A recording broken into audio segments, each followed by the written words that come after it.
en este ciclo que nosotros tenemos de charlas acerca del pensamiento nacional y de nuestra América, que llevamos a cabo en la Universidad Nacional de Tierra del Fuego, con el apoyo del rector Juan Castellucci, que ahora le voy a solicitar que nos dé algunas palabras antes de comenzar la disertación que va a tener el doctor Marcelo Gullo. Así que, Juan Castellucci, le cedo la palabra. Sí, buenas tardes a todos, todes. Gracias, Franco. Bueno, gracias, doctor Marcelo Gullo, por esta presentación. ¿Qué me pasa cuando tocamos estos temas, no? Fundamentalmente creo que nuestras universidades nacionales, salvo honrosas excepciones, no se trabaja fuertemente a los pensadores nacionales, ¿no? Y yo creo que Marcelo es uno de nuestros pensadores nacionales. Va a hablar un poco del imperialismo británico. ¿Cuánto sabemos nosotros? No lo que sabemos, sino lo que sufrimos ese imperialismo británico. Nosotros somos la universidad y la provincia de Tierra del Fuego, Antártida, islas del Atlántico Sur. Que dentro de ese Atlántico Sur, están las Islas Malvinas. Bueno, está Puerto Argentino, sería nuestra cuarta ciudad. Tenemos Ushuaia, Río Grande, Tolwyn y Puerto Argentino, que está usurpada por el imperialismo británico. Estamos en una zona muy particular, con territorio usurpado, somos bicontinentales, una gran cantidad de recursos naturales. Hablando geopolíticamente, es la conexión Atlántico-Pacífico. Así que el objetivo de nuestra universidad es que estos pensadores nacionales se vayan incorporando a nuestra universidad, porque creo que los estudiantes tienen que conocer todos los pensamientos y después sacar sus propias conclusiones, no solo conocer el pensamiento de los extranjeros. Yo muchas veces hablando con Franco, él me cuenta de pensadores nacionales, latinoamericanos, que realmente no tengo ni idea, está bien, no vengo de la formación de sociales, pero no se conocen. Los pocos que he leído me han llenado de orgullo. Así que bueno, hoy tenemos al doctor Marcelo Gullo, que es uno de los que yo considero grandes pensadores nacionales que tenemos en este momento. Así que muchísimas gracias, Marcelo. Esperemos que este tema de la pandemia pase y que puedas venir a visitarnos. Desde ya te estamos invitando oficialmente y queremos con estas charlas empezar a despertar ese bichito de los pensadores nacionales para que todos los empiecen a conocer y que en un futuro no muy lejano, podamos tener dentro de nuestras currículas, de nuestras materias, esos pensadores que también han pensado en nuestra patria y en nuestra Latinoamérica. Así que muchísimas gracias, Marcelo, y voy a ser uno de los oyentes más fieles a tu exposición. Gracias.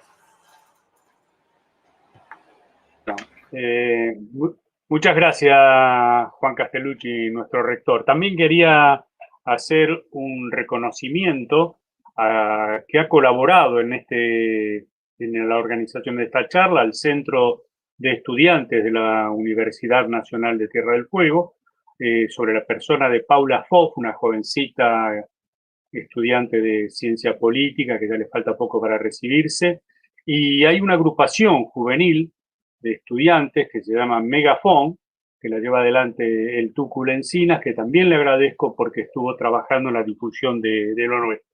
También quiero agradecerle a los técnicos, el caso de Gabriel y sus colaboradores, que hacen posible esta conferencia en estas circunstancias tan particulares que estamos viviendo en la Argentina. Así que muchas gracias a todos ustedes. Para empezar a hacer la introducción, quiero recordar que esta semana se cumplen 200 años de la primera vez que se iza la bandera nacional en nuestras Malvinas.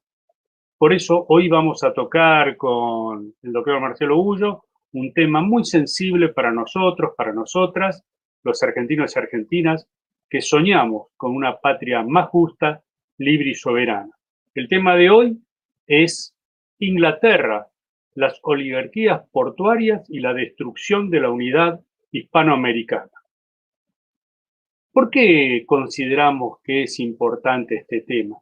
Porque nosotros, como decía antes Juan, debemos analizar cómo son las relaciones, que considero que son asimétricas, con nuestros históricos enemigos y dominadores, los angloestadounidenses, que fueron y son apoyados por toda una oligarquía venal de nuestro país en los últimos 200 años y que hacen posible aún este dominio de estos estados poderosos.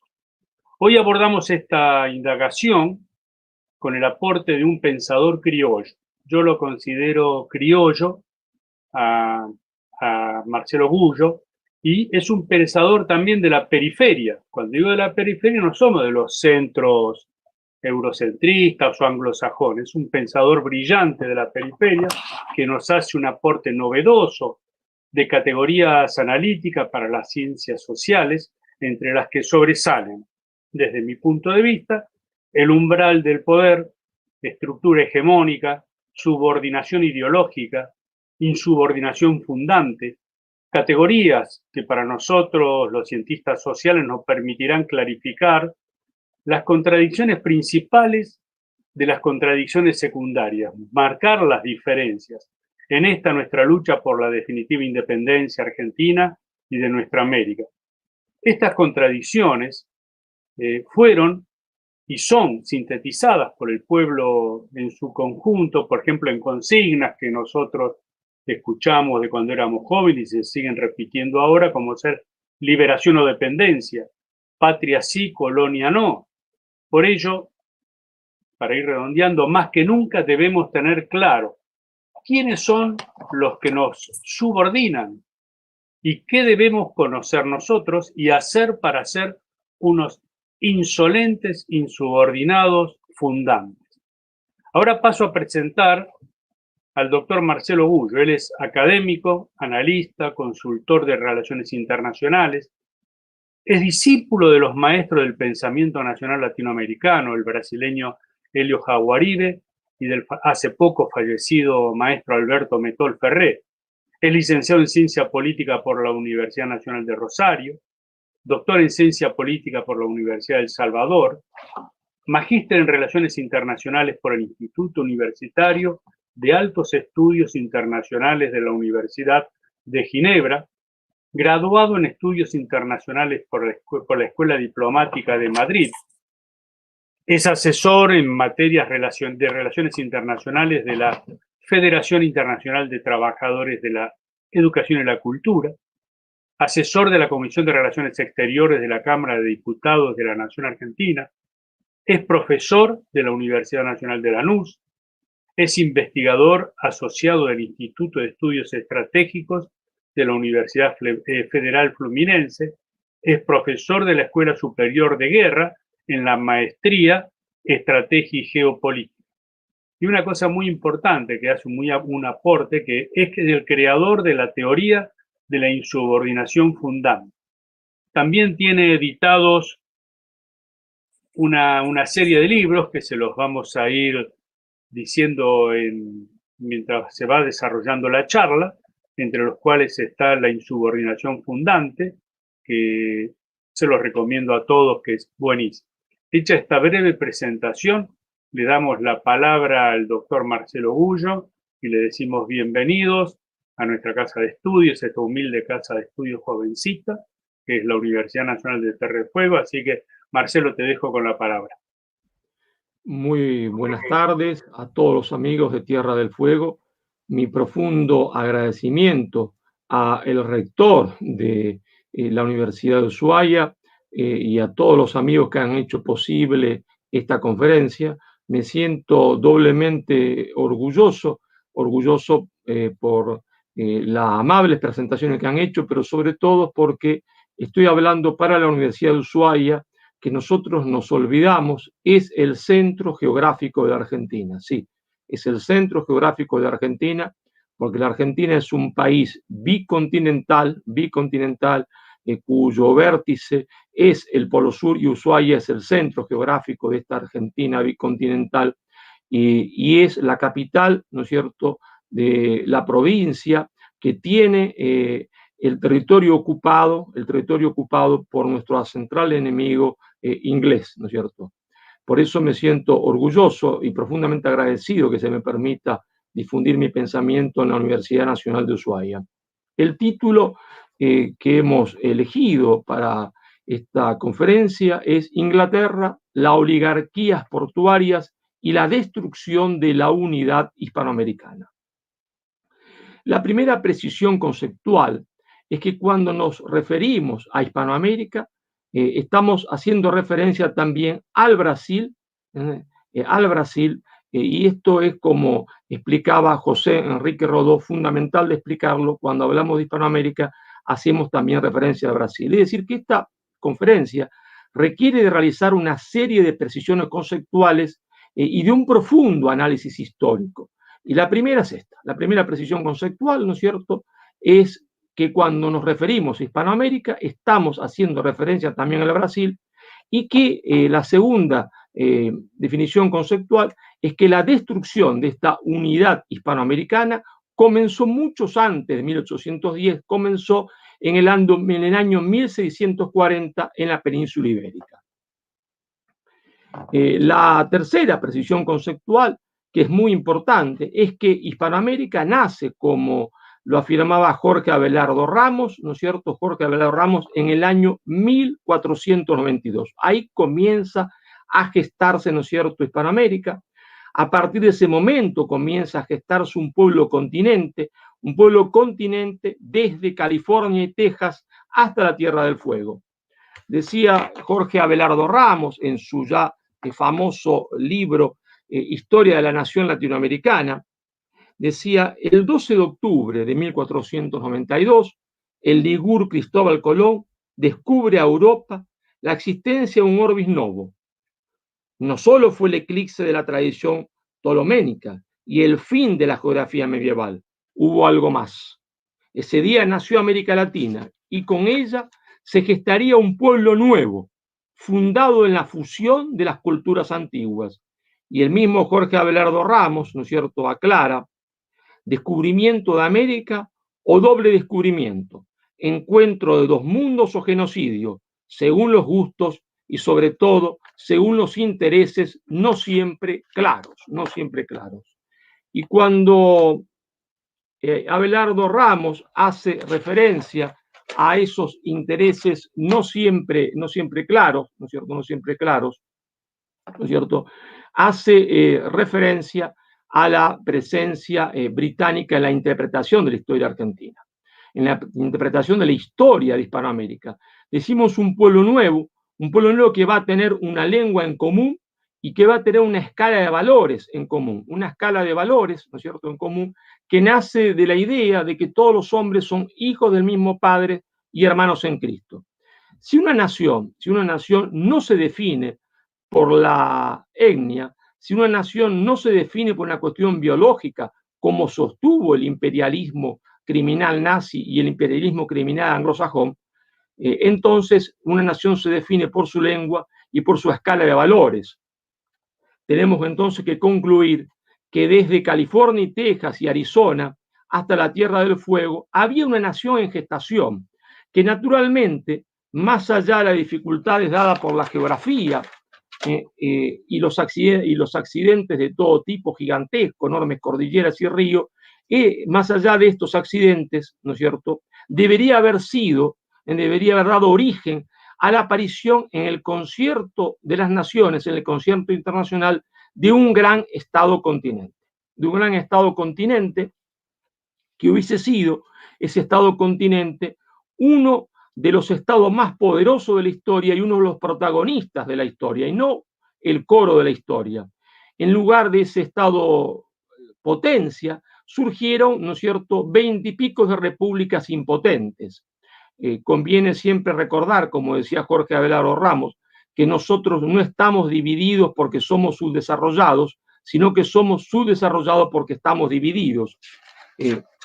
Ahora bien, explicar, ¿no es cierto?, explicar cómo se produjo la destrucción de la unidad hispanoamericana, es decir, saber por qué no surgió ese estado continente de California, Arizona y Texas hasta Tierra del Fuego. Hago, como ustedes se dan cuenta, mucho hincapié en las palabras California, Arizona y Texas, porque Hispanoamérica llegaba hasta que le fueron arrebatados a México esos territorios hasta el año 1848, llegaba hasta los actuales estados de California, Estados Unidos, de Texas, de Arizona, de parte de Colorado y parte de Nebraska.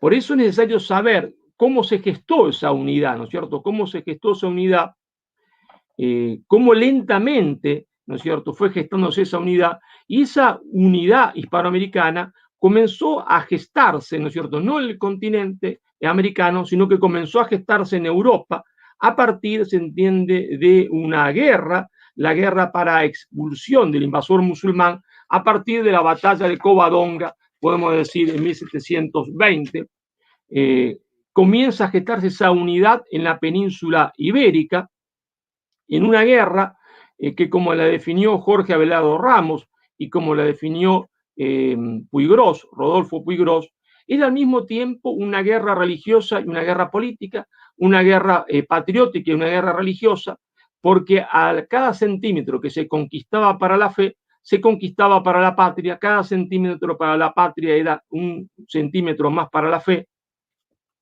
Esa unidad, decíamos, se va gestando en esa guerra, se va gestando en batallas, pero también esa unidad se va gestando en los lechos conyugales. Y entonces esa unidad, el forjamiento de esa unidad que nace en la península, que nos llevaría horas desarrollarla, tenemos que resumirla en 4 hitos fundamentales. Esos 4 hitos fundamentales que me gustaría destacar es el casamiento de Isabel la Católica con Fernando Isabel de Castilla, con Fernando de Aragón, la reconquista de Granada, producida en 1492, el descubrimiento de América, producido en 1492, y la batalla de Alcazalquivir, producida en 1580. Detengámonos entonces en ese momento clave y decisivo, que es el 12 de octubre, ¿no es cierto?, el 12 de octubre de 1492, ¿no es cierto? Decisivo, porque como explicaba Abelardo Ramos, ahí nace un orbis nuevo, nace un pueblo nuevo a la historia de la humanidad. Y esos intereses, ¿no es cierto?, británicos, a los que se refería Ramos con diferentes intenciones, hacen crear la primera gran fake news de la historia. La primera gran fake news de la historia fue la leyenda negra de la conquista española de América. Y al respecto me gustaría traer a referencia, ¿no es cierto?, a un autor indiscutido, indiscutible dentro del pensamiento nacional, al quien nadie puede acusar de nada, ¿no es cierto?, que es Juan José Hernández Arregui, que dice Juan José Hernández Arregui: el menosprecio hacia España arranca en los siglos XII y XVIII como parte de la política nacional de Inglaterra. Es un desprestigio de origen extranjero, sostiene Arregui, que se inicia con la traducción al inglés, muy difundida en la Europa de entonces, del libro de Bartolomé Las Casas, Lágrimas de los indios, revelación verídica e histórica de las crueles matanzas y asesinatos cometidos en 20 millones de gentes inocentes por los españoles. Punto y seguido, concluye Hernández Arregui. El título lo dice todo, un libelo. Claro, es tan grande la obra más genial del marketing británico, que esta leyenda negra, ¿no es cierto?, se ha hecho carne en los jóvenes argentinos, en los jóvenes hispanoamericanos y en los jóvenes españoles, que creen la historia que Gran Bretaña inventó sobre la conquista española de América. Bueno, esa fake news de la historia moderna, esa primera gran fake news de la historia moderna, ¿no es cierto?, debemos decir que por su importancia política, porque ha determinado la historia de Hispanoamérica, debemos decir también que esa gran fake news de la historia fue denunciada por todos los caudillos populares de la República Argentina. empezando por Juan Manuel de Rosas, siguiendo por Hipólito Yrigoyen, siguiendo por Juan Domingo Perón y por Eva Duarte de Perón. Y entonces veamos un poquito, si ustedes me permiten, ¿no es cierto?, ver, se entiende, lo que decía, ¿no es cierto?, Juan Domingo Perón sobre esta primera gran fake news de la historia, que es la leyenda negra de la conquista española de América. Esto hago mucho hincapié porque nuestros jóvenes, que son lo mejor que tenemos, creyendo, se entiende, que sirven a fines antiimperialistas, se pliegan a las manifestaciones realizadas contra la conquista española de América y sin saberlo y sin quererlo se convierten en la mano de obra más barata del imperialismo anglosajón. Va a decir Juan Domingo Perón, presidente de la República Argentina, presidente constitucional de la República Argentina, el 12 de octubre de 1947, lo siguiente, refiriéndose a la conquista española de América. Su empresa tuvo el sino de una auténtica misión. Ella no vino a las Indias ávida de ganancias y dispuesta a volver la espalda y marcharse una vez exprimido y saboreado el fruto. Fíjense ustedes cómo Perón rechaza de plano, y las primeras líneas, la leyenda negra de la conquista española de América. Llegaba para que fuera cumplida y hermosa realidad el mandato póstumo de la reina Isabel, de atraer a los pueblos de Indias y convertirlos al servicio de Dios. Traía para ello la buena nueva de la verdad revelada, expresada en el idioma más hermoso de la tierra. Venía para que sus pueblos se organizaran bajo el imperio del derecho y vivieran pacíficamente. Juan Domingo Perón. No aspiraban a destruir al indio, sino a ganarlo para la fe y dignificarlo como ser humano. Y acá la parte más importante, quizás, del discurso de Perón, de ese 12 de octubre de 1947, como no podía ocurrir de otra manera, su empresa fue desprestigiada por sus enemigos y su epopeya objeto de escarnio, pasto de intriga y blanco de calumnia, juzgándose con criterio de mercaderes lo que había sido una empresa de héroes. Todas las armas fueron probadas, se recurrió a la mentira, se tergiversó cuanto se había hecho, se tejió en torno suyo una leyenda plagada de infundios y se la propaló a los cuatro vientos. Y todo con un propósito avieso, fomentar así en nosotros una inferioridad espiritual propicia a sus fines imperialistas, cuyos asalariados y encumbradísimos voceros repetían por encargo el ominoso estribillo cuya remunerada difusión corría por cuenta de los llamados órganos de información nacional. España, concluye Perón, nuevo Prometeo, fue así amarrado durante siglos a la roca de la historia.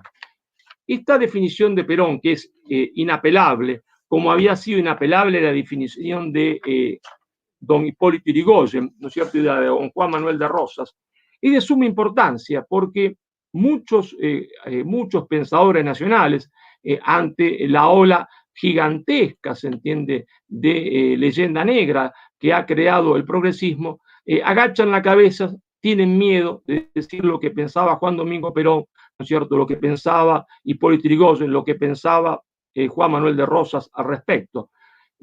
Bueno, ese miedo contribuye a la profundización de la subordinación ideológica de la Argentina, a la subordinación pasiva de la Argentina al imperialismo anglosajón. Pero sí, Perón fue muy claro con respecto a esa gran fake news de la historia que fue la leyenda negra. Mucho más claro fue Evita, mucho más dura, diría yo, fue Evita, por la sencilla razón también de que Evita, el amor de su vida, no ocupaba ningún cargo público, no era presidente de la nación, no era diputado, no era senador, y por lo tanto podía decir cosas mucho más duras que la que decía Perón. Y entonces Evita va a decir algo muy duro, va a decir Evita, la leyenda negra con que la Reforma se ingenió en denigrar la empresa más grande y más noble que conocen los siglos, como fueron el descubrimiento y la conquista, solo tuvo validez en el mercado de los tontos o de los interesados. Va a repetir Evita centenares de veces la leyenda negra y no se va a cansar de repetirlo cuantas veces pudo. Solo tiene lugar en el mercado de los tontos o de los mercenarios. Claro, Perón no podía decir estas frases tremendamente duras, ¿está? Porque Perón era presidente, Evita no, y entonces ella misma podía, ¿no es cierto?, decir estas cosas. Ahora, bien,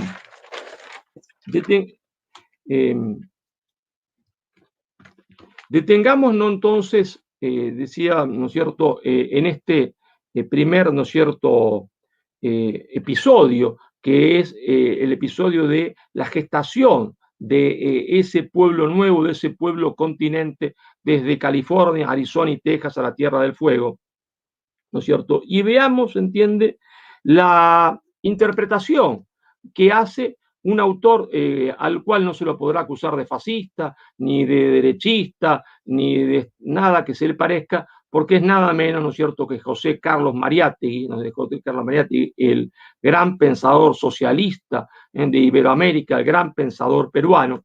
¿Y qué nos dice, ¿no es cierto?, qué nos dice Mariátegui, ¿no es cierto? ¿Qué nos dice Mariátegui? Dice Mariátegui, ¿no es cierto?, he dicho ya que la conquista fue la última cruzada y que con los conquistadores trasmontó la grandeza española. Su carácter de cruzada define la conquista como una empresa esencialmente militar y religiosa. Si lo que nos está diciendo, se entiende, Mariátegui, es una cosa muy sencilla. España es premoderna, tiene, se entiende, y sus conquistadores tienen delante de cualquier otro objetivo un objetivo espiritual. Si está diciendo Mariátegui, está el creador del socialismo hispanoamericano, del socialismo latinoamericano, ¿no? Está contradiciendo todo lo que después van a decir los marxistas en su nombre. Está diciendo que no vino a saquear América. La ejecución de Atahualpa, aunque obedeciese solo al rudimentario maquiavelismo político de Pizarro, se revistió de razones religiosas. Después de la tragedia de Cajamarca, el misionero continuó dictando celosamente su ley al conquistador. El poder espiritual inspiraba y manejaba el poder temporal. El cruzado, el caballero, personificaba una época que concluía el medioevo católico. La realizaron la conquista en comanditas, soldados y misioneros. Pero esto es clave. El poder espiritual inspiraba y manejaba el temporal. Rechaza Mariátegui la leyenda negra de forma completa y absoluta. Otro gran autor del pensamiento nacional, ¿no es cierto?, que fue Rodolfo Puigros, tiene también una referencia muy importante para entender este primer hito, que es la conquista española de América, cuando dice: la conquista de América prolongó las cruzadas a un escenario de magnitud y característica desconocida por el soldado europeo. Ninguno estaba habilitado como el español para tarea tan gigantesca. Casi 3 siglos antes, en la gran batalla de las Navas de Tolosa en 1212, que deshizo al ejército musulmán, los 50.000 caballeros y peones franceses, provenzales, bretones, italianos, alemanes e ingleses defeccionaron. Y los ibéricos solo hispani, dieron la pelea y obtuvieron la victoria. Desde entonces guerrearon contra el Islam sin ayuda extranjera. De no aparecer en su camino el Nuevo Mundo, es seguro que los castellanos hubiesen perseguido a los súbditos del Islam más allá del estrecho de Gibraltar. Otra vez vuelve a hacer hincapié Puigros, como lo hacía, ¿no es cierto?, Mariátegui, en el hecho de que no es una empresa económica. Es decir, lo que están explicando estos autores es la diferencia entre imperio e imperialismo. Entre imperio e imperialismo. Y esto es conceptualmente fundamental de tenerlo en claro. ¿Por qué? Porque en ambos casos siempre hay, se entiende, un momento inicial de violencia, de uso de la fuerza y de violencia. Pero lo que motiva la expansión es sustancialmente distinto. Porque cuando hay imperio y no imperialismo, el territorio conquistado, y evidentemente hay violencia en un principio, no va a ser considerado un botín, va a ser considerado una provincia, como fueron consideradas provincias las Indias mientras que gobernaron los Austrias el trono de España. Y se va a producir un proceso de mestizaje entre el que estaba y el que llega. Y en ese proceso de mestizaje entre el que estaba y el que llega deja de ser como era y el que estaba deja de ser como estaba. Y entonces se produce la creación de un pueblo nuevo. La característica fundamental es el mestizaje cuando hay imperio. Pero cuando hay imperialismo, como lo hubo en la América del Norte, de mano de los ingleses, no imperio, imperialismo, lo que hay es considerar al territorio conquistado siempre como un botín. Y no se va a plantear el mestizaje, sino el exterminio absoluto hasta que no quede ninguno de los que estaban antes, se entiende, de que llegara, se entiende el nuevo. Es decir, no hay mestizaje, hay exterminio. Y ahí se gesta un pueblo nuevo, se gesta un pueblo nuevo en unidad de valores y en unidad lingüística. Hago mucho hincapié en la unidad lingüística. Sin unidad lingüística no existiría Hispanoamérica, no existiría Iberoamérica, no existiría Latinoamérica. Es preciso ser conceptualmente muy claro y lógico. Si en el Perú hablasen quechua, si en México hablasen nahuel, y así en cada una de las repúblicas se hablase una lengua absolutamente distinta e incomprensible por los otros, evidentemente no existiría lo que hoy llamamos Hispanoamérica, lo que hoy llamamos Iberoamérica o lo que algunos llaman Latinoamérica. Es la unidad lingüística lo que nos da unidad. Esa es la verdad que cuesta a veces reflexionarla por evidente, ¿está? Por evidente, nosotros somos un pueblo continente, somos un pueblo continente desde el Río Grande a la Tierra del Fuego, porque hablamos la misma lengua y tenemos los mismos valores. Y evidentemente no somos el mismo pueblo continente, más allá de todo el cariño que podemos tenerle con Jamaica. No, Jamaica no es parte de Hispanoamérica, no es parte de Iberoamérica, como no lo es Trinidad y Tobago, como no lo es todas las Antillas, ¿no es cierto?, conquistadas o usurpadas por los británicos. Y estando en Tierra del Fuego, hay que decirlo, cada vez que ellos tienen que votar, está la cuestión de Malvinas, votan junto a los ingleses. Está claro entonces de qué estamos hablando cuando hablamos de Hispanoamérica, de qué estamos hablando cuando hablamos de Iberoamérica, o si ustedes prefieren de Latinoamérica. Destaquemos ahora, ¿no es cierto?, otro hecho fundamental de esta conformación de la unidad. ¿Está? Dijimos, la unidad se va a ir forjando en el campo de batalla, pero también a través de los lazos matrimoniales, ¿no es cierto? Y detengámonos ahora, ¿no es cierto?, en el año 1580, porque es un año clave. Un año clave donde se va a terminar de forjar esta unidad. Y el año 1580 es el año en que se produce la batalla de Alcazalquivir. La batalla de Alcazalquivir es una batalla que va a librar el rey de Portugal en persona, está en Marruecos, en lo que hoy es Marruecos, porque él consideraba que la reconquista había que extenderla a todos aquellos territorios que habían sido cristianos y conquistados por el Islam. Permítanme usted entonces un pequeño paréntesis, porque estamos hablando de Portugal. Estamos hablando de Portugal, batalla de Alcazarquivir, muerte del rey de Portugal, el rey Sebastián. Entonces, un pequeño paréntesis para ubicarnos en cómo surge Portugal en la península ibérica como Estado independiente y cómo después se va a fusionar en un mismo Estado con los otros pueblos que forman la península ibérica, en lo que se llamó la doble monarquía o el imperio, ¿no es cierto?, ibérico. Tan denostado por la Academia Anglosajona, también se ha tejido sobre este imperio ibérico una leyenda negra, es el peor periodo de Portugal, dice la historia oficial portuguesa, cuando en realidad fue el periodo más brillante de los ibéricos en su conjunto.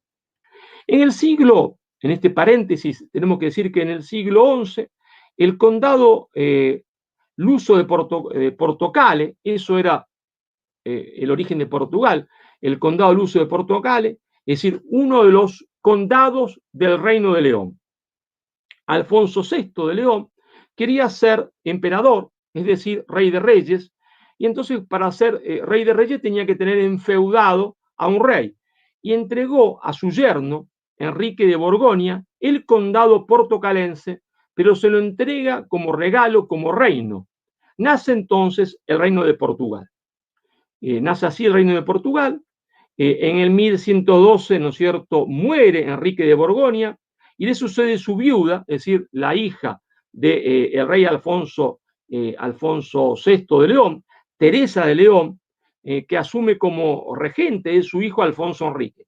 Claro, después de este periodo breve de regencia, se produce una lucha entre Alfonso Enrique y su madre, apoyada por el rey de León, Alfonso VII de León y Castilla, que quieren reincorporar Portugal al reino de Castilla y León porque son estados débiles y si no se juntan no pueden hacer frente al Islam.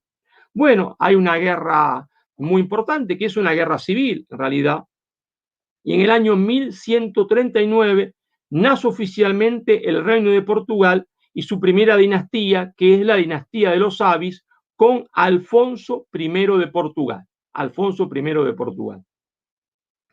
En el año 1143, por el Tratado de Zamora, el rey de León reconoce entonces la independencia de Portugal.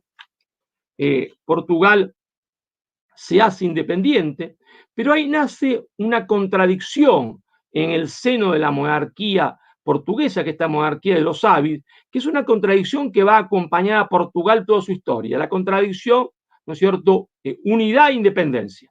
Por un lado han conseguido la independencia del reino de León, ¿no es cierto?, de Castilla y León, pero por otro lado quieren buscar la unidad.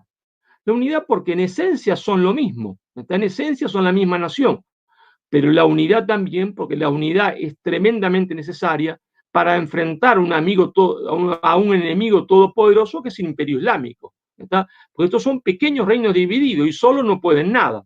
Entonces, en esa contradicción se mueve la historia de Portugal y por eso, tanto de un lado como del otro de la frontera, continuamente se disputa, se guerrea, pero también se quiere volver a reunificar y por lo tanto se van a ir tratando de casar unos con otros para ver si en algún momento, a partir de estos casamientos, se puede producir la tan ansiada reunificación.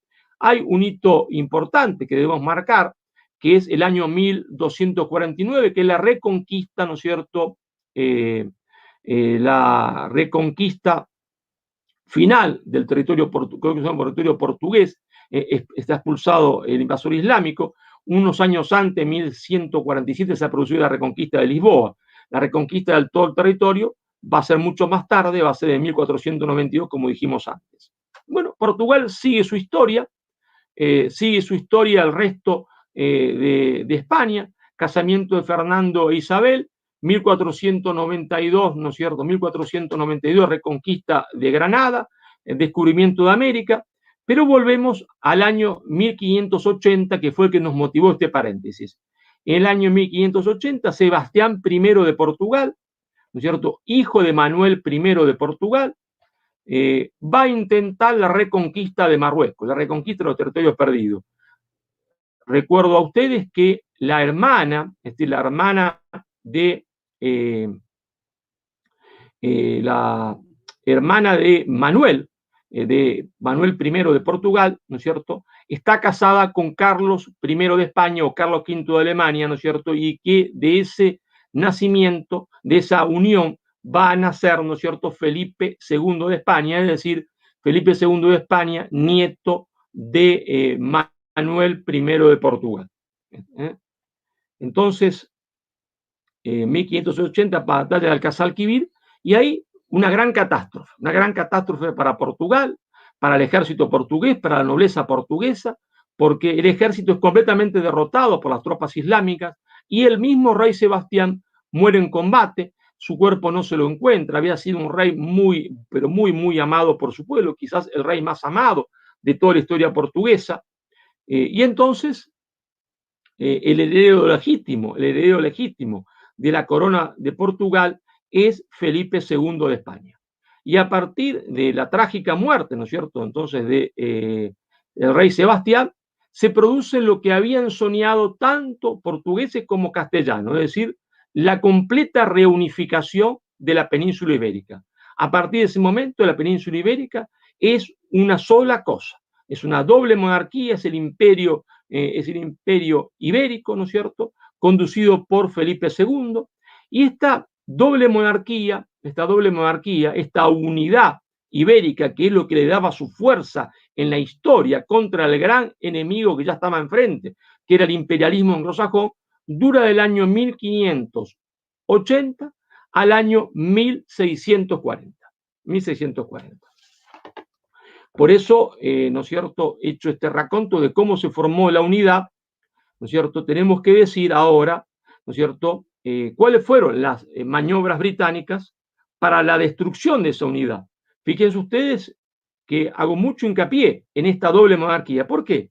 Porque entonces toda la América del Sur estaba unificada. La América del Sur era una misma cosa, era una misma cosa, y lo fue de la batalla de Guadalquivir hasta 1640. Y esto era un imperio poderosísimo. El objetivo británico era la fragmentación territorial, y esa fragmentación territorial tenía que comenzar, para poder fragmentar la América del Sur, de esa fragmentación territorial tenía que comenzar en la península ibérica. En el año 1640, ¿no es cierto?, 1640, se produce la rebelión de Cataluña,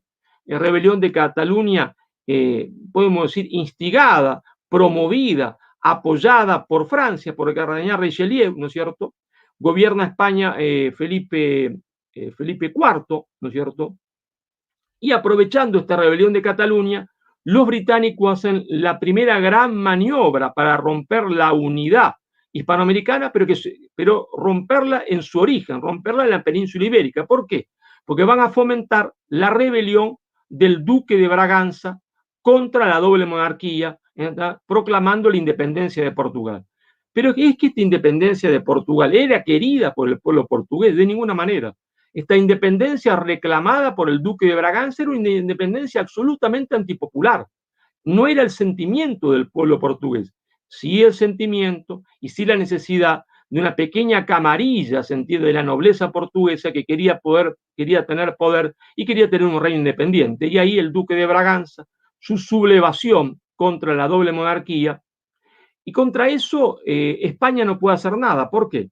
Porque ya Inglaterra es una gran potencia, ¿está? Y el garante de la independencia portuguesa, esta falsa independencia portuguesa, es nada menos que Gran Bretaña, Inglaterra. Es decir, nace el poder portugués enfeudado al poder británico. Y como Inglaterra era un imperialismo, la monarquía portuguesa de los Braganzas convierte a Portugal en un subimperialismo del imperialismo británico, contrariando la decisión de su pueblo, porque el pueblo portugués jamás fue un pueblo imperialista. Era un pueblo que tenía los mismos sentimientos que el resto de los pueblos ibéricos. Es acá, entonces, cuando encontramos ya el origen de la fragmentación de la América del Sur, ¿verdad? Porque ahora sí hay dos mundos que se van a combatir: el mundo lusoparlante y el mundo hispanoparlante. Pero el mundo lusoparlante va a combatir al mundo hispanoparlante por orden de Gran Bretaña. Va a ser un subimperialismo del imperialismo inglés. Es decir, es una construcción artificial. Es una construcción artificial y un enfrentamiento artificial. No es un enfrentamiento entre los pueblos, ¿verdad?, sino que es un enfrentamiento, se entiende, que sostiene Gran Bretaña, el imperialismo británico, contra los pueblos de la América del Sur. Ahora bien, veamos entonces que esta unidad que abarcaba todo el continente americano, desde California, Arizona hasta Tierra del Fuego, ya se ve rota con la aparición, se entiende, de Portugal y por lo tanto del Brasil lusitano como enemigo de los hispanoparlantes. La segunda gran maniobra, ¿no es cierto?, la segunda gran maniobra de Gran Bretaña para la fragmentación territorial de Hispanoamérica fue el apoyo en la guerra civil que se va a desatar muy poquito después de 1810, la guerra civil a favor del bando de las oligarquías portuarias, Y esto nos lleva necesariamente al análisis de cómo surgen esas oligarquías portuarias, ¿Y por qué se van a enfrentar al pueblo profundo hispanoamericano? Recordemos que está este enfrentamiento gigantesco, ¿no es cierto?, entre el imperialismo británico y el imperio español, ¿está? Y eso hace, en cierta manera, ese José María Rosa, ¿no es cierto?, que la monarquía española tenga que imponer el monopolio el mar está continuamente hackeado por la piratería británica, y entonces se produce un desabastecimiento de productos manufacturados que no llegan de España, se entiende, a América.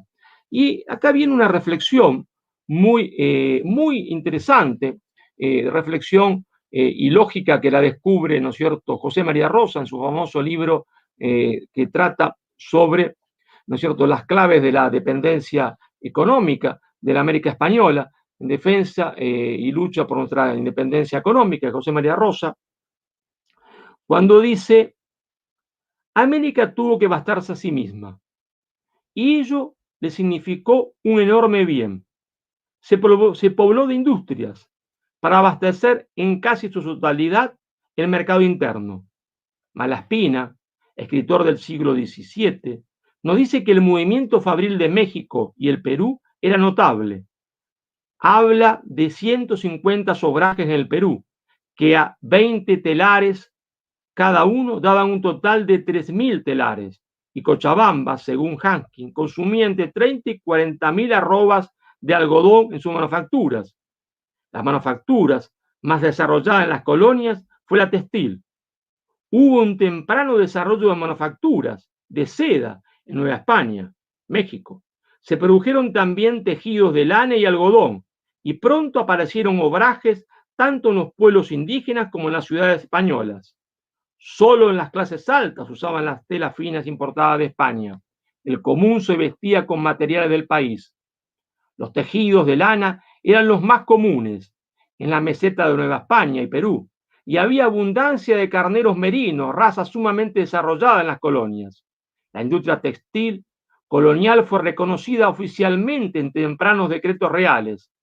Se hallaban obrajes por doquier, desde Guadalajara en el norte hasta Tucumán en el sur, y mientras las manufacturas textiles decaían palpablemente en España, la cantidad de establecimientos en las colonias siguió aumentando proporcionalmente con el crecimiento de la población. ¿Qué nos descubre? ¿Qué clave de interpretación nos descubre José María Rosa? Nos descubre la gran clave de interpretación ocultada siempre por la historia oficial liberal mitrista, que había antes de la independencia un gran cordón protoindustrial, un cordón protoindustrial que en la América del Sur se extendía desde Bogotá hasta Tucumán, que partiendo de Bogotá pasaba por el territorio actual de Ecuador, por Cuenca, por Quito, penetraba en el Perú, en las ciudades de Cajamarca, Huancavelica, ¿no es cierto?, Huancayo, Ayacucho, Cusco, Junín, que penetraba en el Alto Perú, la actual Bolivia, en Cochabamba, en La Paz, y en territorio argentino en Salta, en Jujuy, y que llegaba hasta Córdoba. Un cordón protoindustrial que era un mercado único integrado. Esto se nos oculta completamente. Un mercado que tenía una moneda común, la moneda se producía en lo que hoy es el Alto Perú, que tenía una lengua común, que no tenía aduanas para pasar mercadería de un lado y otro, y que era un mercado donde había una sana división del trabajo. ¿Por qué? Porque nos dice José María Rosa que en este mercado donde había pleno empleo, ¿no?, partían mulas, porque las mulas hay que producirlas, y las mulas se producían, ¿no es cierto?, en lo que hoy es la República Argentina, en Santa Fe, en Buenos Aires, en Córdoba, en Tucumán, y de ahí iban las mulas, se entiende, hasta casi Colombia, o a Colombia inclusive, pero como nadie quiere ir con un camión vacío de acá hasta Colombia ahora, nadie quisiera ir con una mula vacía, entonces iban cargadas ¿de qué? De yerba mate. De yerba mate, porque la infusión que se tomaba en el Perú era el mate. Y no me refiero al té de yerba mate, ¿está? Me refiero al mate. Sí, se tomaba mate en bombilla en la actual Lima, en Perú, en Cusco. Grande fue mi sorpresa cuando en el año 1991, visitando, se entiende, el Perú, se me habla en un museo, un bargueño extraordinario, y veo ahí cientos de mates de oro y plata. Y yo en mi pobre ignorancia, en mi soberbia, dijo, uy, mates argentinos. Y el cuidador del museo me miró con una cara diciendo, pobre hombre, no sabe nada. Me dijo, no señor, no son mates argentinos, son mates hechos en el Perú, porque nosotros tomábamos mate como ustedes en bombilla, porque las mulas iban cargadas de yerba mate, y se tomaba mate, era la única infusión que se tomaba. Pero a su vez las mulas iban cargadas de productos de cuero, casacas de cuero, monturas de cuero, botas de cuero, todos hacían en el Río de la Plata y volvían con productos textiles de alpaca y de vicuña, hecho en Ecuador, hecho en Perú, hecho en el Alto Perú. Un mercado integrado donde había pleno empleo. Esa es la realidad que se nos ha ocultado siempre en la historia oficial de Argentina. Entonces, en ese mercado gigantesco, ese cordón protoindustrial que era la columna vertebral de la América española, ese mercado único, ese cordón protoindustrial, esa columna vertebral, estaba produciendo a full, pleno empleo, pero es que todas las regiones estaban de acuerdo con este esquema industrial, que contaba con una protección de facto, aunque no fuese de jure. No, las polis oligárquicas, los puertos, ¿no es cierto?, las oligarquías portuarias no estaban de acuerdo. La oligarquía portuaria de Buenos Aires, la de Valparaíso, la de Caracas con su puerto de Las Guairas, no estaban de acuerdo. ¿Y por qué? Porque estas oligarquías portuarias vivían de cara al mar y de espalda a la América profunda. Y de cara al mar, estaban de cara a ¿quién? De cara a los ingleses. Estas oligarquías portuarias eran las encargadas de introducir el contrabando en la América española. Ellos trabajaban, se entiende, para los ingleses, eran los representantes de los ingleses en la América del Sur española, eran los contrabandistas. Las oligarquías en Hispanoamérica nacen como oligarquía contrabandista. Mucho antes de poseer la tierra ya eran contrabandistas, después van a poseer tierra. Nacen como contrabandistas, y esto es fundamental remarcarlo, porque la oligarquía porteña no tiene nada que ver con los fundadores de la ciudad de Buenos Aires. Los fundadores de la ciudad de Buenos Aires fueron criollos paraguayos, mezclas, se entiende, de español con guaraní, ya está, que eran bilingües. Esos son los que fundan la ciudad de Buenos Aires. Lo que pasa es que esta oligarquía contrabandista, está que como todo negocio ilegal permite hacer fortuna en dinero en muy poco tiempo, le va a ir comprando sus solares y los va a ir desplazando a la periferia de la ciudad. Está a la periferia de la ciudad. Ellos, que habían sido los fundadores, terminan viviendo en la periferia de la ciudad. Y esto es fundamental para no confundirnos, porque va a haber toda una lucha, ¿no es cierto?, una lucha profunda contra esta oligarquía ya pro-británica, contrabandista, contra el interior, ¿está? Y esa lucha va a ser protagonizada por el primer gran conductor popular del Río de la Plata, que es el legendario Hernán Darias, Ahora bien, entonces tenemos un cordón protoindustrial, está en crecimiento año tras año, y polis oligárquicas, oligarquías portuarias, que están en contra de ese cordón protoindustrial y que viven del contrabando. Cuando a partir de 1810 comience todo el proceso de convulsión que va a convulsionar a la América española, y cuando sobre todo empiece a quedar claro que este proceso va a terminar en la ruptura con España, entonces ahí comienza a pensarse cuál va a ser el futuro de la América española. Y ahí nacen las contradicciones básicas que van a explicar la historia, no solo de la Argentina, sino de toda Hispanoamérica hasta el día de hoy. La primera contradicción básica que nace en ese momento es la contradicción proteccionismo, libre comercio. ¿Por qué? Porque todo el interior del país, ese cordón protoindustrial que va desde Bogotá hasta Córdoba, empieza a pensar y reflexionar y dice, si se acaba la unidad con España, va a haber que elegir un modelo económico. ¿Y qué modelo económico a nosotros nos conviene? Un modelo económico que proteja nuestra industria. Es decir, necesitamos ser proteccionistas, no librecambistas, porque ser librecambista es nuestro suicidio, es el aniquilamiento de esta industria naciente, que no puede competir con la industria británica, que ya está tecnificada, que ha hecho la revolución industrial a partir de la máquina de vapor. Hace falta acá todavía capital y años para poder hacer eso. Necesitamos protección. porque la industria es como un niño, necesita mucha protección al principio para poder desarrollarse. Entonces, el cordón protoindustrial, ante la discusión de qué modelo económico seguir, dice un modelo económico proindustrial, un modelo económico proteccionista. ¿Y qué le contestan las polisoligárquicas? Las oligarquías portuarias, de ninguna manera. A nosotros no nos interesa el proteccionismo económico. A nosotros nos interesa el libre comercio, porque el libre comercio es la legalización de nuestra actividad ilegal. No solo la podemos hacer más fácil ahora, sino que santifica nuestro pasado. Entonces, nace la primera contradicción: proteccionismo, libre comercio. El interior levanta la bandera del proteccionismo, las oligarquías portuarias, la bandera del libre comercio. Pero había otras dos contradicciones. Este cordón protoindustrial, este interior profundo de la América española, dice, bueno, si va a haber proteccionismo económico, el proteccionismo económico no tiene ningún sentido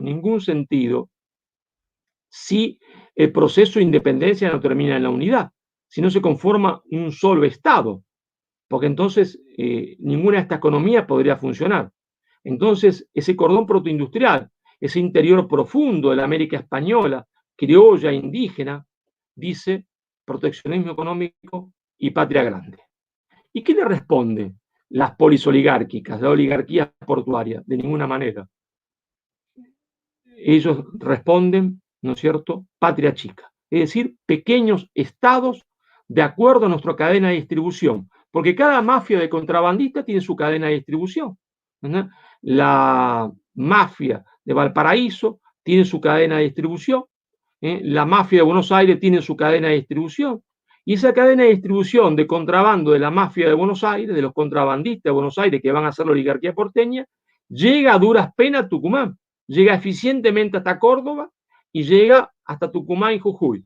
Después entran otras mafias, cada uno tiene repartido su territorio, como las mafias hoy de las drogas.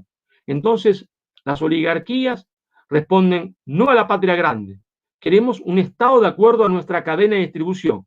Y ahí nace, ¿no es cierto?, la segunda gran contradicción. Primera contradicción, ¿no es cierto?, proteccionismo, libre comercio. Segunda gran contradicción, patria grande, patria chica.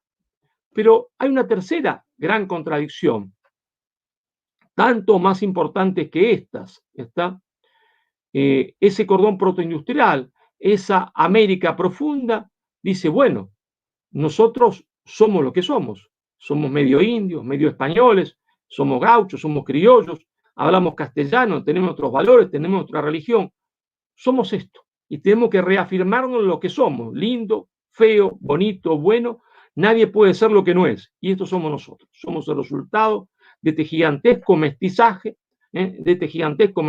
tenemos nuestros valores, tenemos nuestra religión, tenemos nuestra lengua, y esta es nuestra cultura, esta es nuestra civilización. ¿Y qué le contestan las polisoligárquicas? Las polisoligárquicas, las oligarquías portuarias, están de cara siempre al inglés, y se han mimetizado con Inglaterra, ¿verdad? Se han mimetizado, no solo tienen el interés británico, sino que se han mimetizado con el inglés, con el imperialismo inglés. Le dicen, no, eso que ustedes llaman cultura es barbarie. Eso que ustedes llaman civilización es barbarie. Y quien va a resumir esto mucho después, históricamente, por supuesto, es Domingo Faustino Sarmiento. En su famoso libro Civilización y Barbarie, Sarmiento no hace nada más que sintetizar y resumir esta contradicción que estaba muchos años ya expresada. Y Sarmiento simplemente la va a poner en el papel. Y Sarmiento va a decir, ¿qué es civilización? Civilización es el idioma inglés. ¿Qué es barbarie? El castellano. Civilización es la ciudad. Barbarie es el interior. Todas las ciudades del interior. Barbarie se entiende son los gauchos, son los indios, son los descendientes de españoles. ¿Qué es civilización? El inglés. El idioma inglés, el protestantismo, la ciudad de Buenos Aires y el resto la barbarie. Ahí nace esa gran contradicción, ¿no es cierto?, que podemos definirla como la contradicción tradicionalismo-modernismo, pero también podríamos llamarle la contradicción historicismo-iluminismo, porque el interior se reafirma en sus tradiciones, mientras que la polis oligárquica de Buenos Aires tiene que importar todo de Inglaterra y de Francia, y para ellos toda novedad es cultura. Y toda aquella cosa, por moderna que aparezca en Europa, es cultura. Y entonces es barbarie lo anterior, lo antiguo. Y eso es hasta el día de hoy. Por eso muchos dicen, pero eso es antiguo. ¿Y qué que sea antiguo? ¿Está? Porque es antiguo, no es bueno. Sí, para la oligarquía porteña, todo lo que tenga que ver con la tradición, con lo antiguo, no es bueno, porque solo es bueno lo moderno. Y claro, lo moderno es lo que venía de Inglaterra y venía de Francia. ¿Y qué venía de Inglaterra y de Francia? Venía, se entiende, el iluminismo. Es decir, la idea de desterrar del corazón de las masas toda idea de trascendencia. Toda idea de trascendencia. Y ahora vamos a explicar después el por qué. Pues esta contradicción también puede ser llamada, ¿no es cierto?, historicismo, afirmarse en la propia historia, está el iluminismo, que quiere partir de una tabula rasa, partir de cero, incluso partir de cero en la lengua. Por eso, en los cafés de Buenos Aires se reúnen, se entiende, Alberdi, el joven Alberdi, no el Alberdi maduro, el joven Alberdi con el Echeverría, y van a discutir, y van a decir, hay que cambiar la lengua. ¿Y qué lengua tenemos que hablar? Y van a discutir entre ellos si hay que incorporar como lengua oficial el francés o el inglés. Eso es lo que van a discutir en los cafés de Buenos Aires, Echeverría con Alberdi. Hay que eliminar de raíz toda nuestra historia.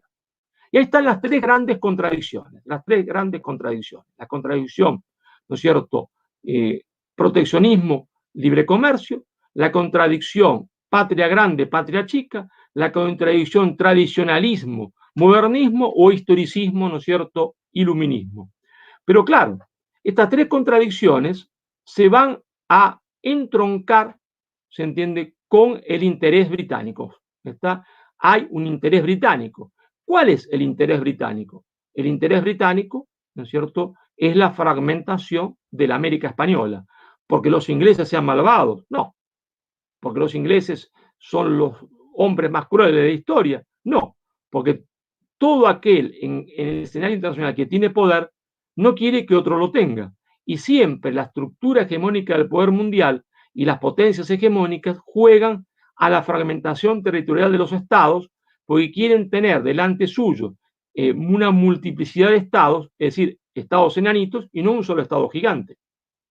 No un solo estado gigante. Entonces, Inglaterra, ¿no es cierto?, va a jugar sus cartas políticas apoyando en esta guerra civil al bando oligárquico, porque el bando oligárquico tiene los mismos intereses que Gran Bretaña y Gran Bretaña los mismos intereses que el bando oligárquico, coinciden en esos intereses. Pero Inglaterra sabe profundamente que no puede jugar a cara descubierta, no puede apoyar al bando oligárquico con una invasión militar, porque la ha intentado en 1806 y 1807 y ha sido completamente derrotada. La había intentado antes en Cartagena de Indias y ha sido completamente derrotada. Entonces Inglaterra va a inventar, ¿está?, la subordinación ideológica cultural. Es decir, la prédica, se entiende, ideológica, ¿está?, para hacerle creer al otro lo que Inglaterra necesita, para que el otro haga lo que Inglaterra quiere sin necesidad de que se lo diga. Va a inventar el imperialismo cultural. ¿Está? ¿Y cuáles van a ser los pilares de ese imperialismo cultural británico? ¿Cuáles van a ser los pilares de la subordinación ideológica británica a nuestras élites de conducción? El primer pilar, la hispanofobia. La hispanofobia. Esa hispanofobia que se va a predicar a través de la leyenda negra, de la primera gran fake news de la historia, denunciada, como dijimos, tanto por Juan Manuel de Rosas, como por Hipólito Yrigoyen, como con Juan Domingo Perón y por Eva Perón. Inglaterra va a fomentar la hispanofobia a través de la conquista española de América, a través de la leyenda negra de la conquista española de América. ¿Y por qué? Se preguntarán ustedes, muy sencillo, porque tienen que crear un trauma de nacimiento. Tienen que crear un trauma de nacimiento que permita después, ¿no?, en el transcurso del devenir histórico, la aparición del fundamentalismo indigenista. ¿No? Porque si no hubo fusión, si no hubo mestizaje, si no hubo un pueblo nuevo, distinto del que estaba, distinto del que llegó, si no hay un pueblo nuevo que puede dar origen a una nación formidable y gigantesca, ¿está?, entonces hay que rechazar todo lo que vino, rechazar la religión, rechazar los valores, rechazar la lengua, volver, se entiende, a las antiguas lenguas, ¿está? Y por lo tanto, cuando hay más de una lengua, hay más de una nación, y esto es el caldo de cultivo para la fragmentación territorial que Inglaterra ya planifica con ojos de águila a través de la historia. Pero a su vez, ¿qué más va a predicar Inglaterra? Inglaterra va a predicar también, ¿no es cierto?, el libre comercio. ¿Por qué predica el libre comercio Inglaterra? Y en esto coincide, se entiende, con el interés material de las oligarquías portuarias, porque sabe que el libre comercio inhibe el desarrollo industrial de los pueblos. Lo sabe por su propia historia. Inglaterra se ha desarrollado industrialmente a partir del más feroz proteccionismo económico. Y sabe entonces que es la única forma de desarrollo industrial. Por lo tanto, Inglaterra va a predicar el libre comercio como elemento inhibidor del desarrollo industrial, pero lo va a presentar como algo científico, porque lo va a meter dentro de la economía como ciencia. Claro que la economía como ciencia existe. Claro que tenían muchas leyes que habían sido descubiertas, se entiende, por los ingleses, ¿está? Por Adam Smith, pero no era cierta la División Internacional del Trabajo ni el libre comercio. Claro que hay leyes de oferta y la demanda, pero la División Internacional del Trabajo no rige para la industria, que siempre es una construcción artificial, como lo demostraba la historia inglesa, que no se había desarrollado industrialmente a partir de las leyes del mercado, a partir de la mano invisible del mercado, sino a través de la mano invisible de la buena política, de Isabel I de Inglaterra, que va a proteger a la industria británica contra la competencia holandesa y belga, que es donde estaba la industria, para que la industria británica se desarrollara. Entonces, Inglaterra predica hispanofobia a través de la leyenda negra, libre comercio. ¿Y qué más va a predicar, se entiende, Inglaterra? Va a predicar iluminismo, desterrar del corazón de las masas toda idea de trascendencia. Y ustedes se preguntarán el por qué le interesa esto a Gran Bretaña. Bueno, porque Gran Bretaña sabe, su élite de conducción es la primera élite autoconsciente de cómo se construye el poder de las naciones, ¿está? Sabe que independientemente si Dios existe o no, puede no existir, en el origen del poder de las naciones siempre hay una fe fundante. Y cuando se saca esa fe fundante, comienza el proceso de construcción del poder nacional. Y por lo tanto, Inglaterra va a tener como política el iluminismo. A través de las logias, predica el iluminismo para desterrar del corazón de las masas la fe fundante para desconstruir el poder nacional. ¿Y qué más va a predicar Inglaterra? Va a predicar, ¿está?, el nacionalismo de campanario. El nacionalismo de campanario.